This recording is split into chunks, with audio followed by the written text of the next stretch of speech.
大家好，纽约市长白思豪日前宣布，有信心在今年1月为100万人接种新冠疫苗。去年3月14日，纽约市出现首个新冠死亡病例，白思豪也宣布，每年3月14日定为纽约市新冠逝者纪念日。白思豪表示，尽管疫苗接种工作艰巨，仍有信心达成本月100万人接种。市卫生局长乔克西 Dave Chapsky 表示，疫苗接种中心由市府运营。第一个接种中心将于1月15日启动，预计每个中心每周提供45000人次接种量。一方面是疫苗的紧张接种，一方面纽约人也做得懒散多了。纽约市财政局法警处一日消息称，执法人员在跨年夜在皇后区、曼哈顿与布鲁克林查获多场非法聚会，其中皇后区的派对在当地一家 KTV 酒吧举办，逾300人无视防疫规定，不戴口罩在室内狂欢。警方随后逮捕聚会组织者与 KTV 员工，包括3名华裔与1名越裔，他们可能面临15000元罚款。根据市财政局法警处消息，执法人员在跨年夜12月31日晚10时左右，收到麦斯佩斯 Maspeth 居民投诉，称在58街交55路附近有人违规举办派对。执法人员于1日凌晨2时左右到达这家 KTV 突检，发现约25人从一家 KTV 酒吧紧急出口处不断进出。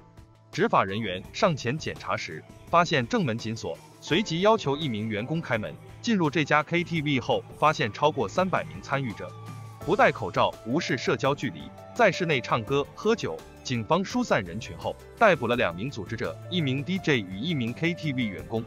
根据法警处消息，2名组织者分别为37岁的越裔潘某 Manfan 与华裔王某 Hebin Wang、44岁的 DJ 林某、博维 Lin 以及35岁的 KTV 员工邹某 Fang Zhu。他们因无酒牌售酒、违反保持社交距离及违反保护公共健康与安全等法规，被开出罚单，可能面临高达15000元的罚款。另外，在曼哈顿，执法人员在1日凌晨1时左右，突袭王子街 Prince Street 177号的一家违规运营的酒吧，发现有145人聚集在室内喝酒狂欢。叫停派对后，执法人员以违反防疫规定及酒精饮料管制法等，向4名组织者开出罚单。在布鲁克林，法警处的执法人员叫停了位于日落公园46街一场非法聚会。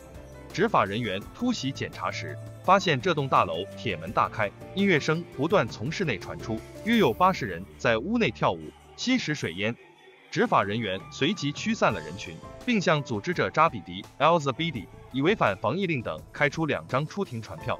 打疫苗并不意味不用戴口罩，就算1月内有100万纽约人施打了疫苗，还有其他700多万纽约人处在高风险中，请大家做好自己的防疫工作。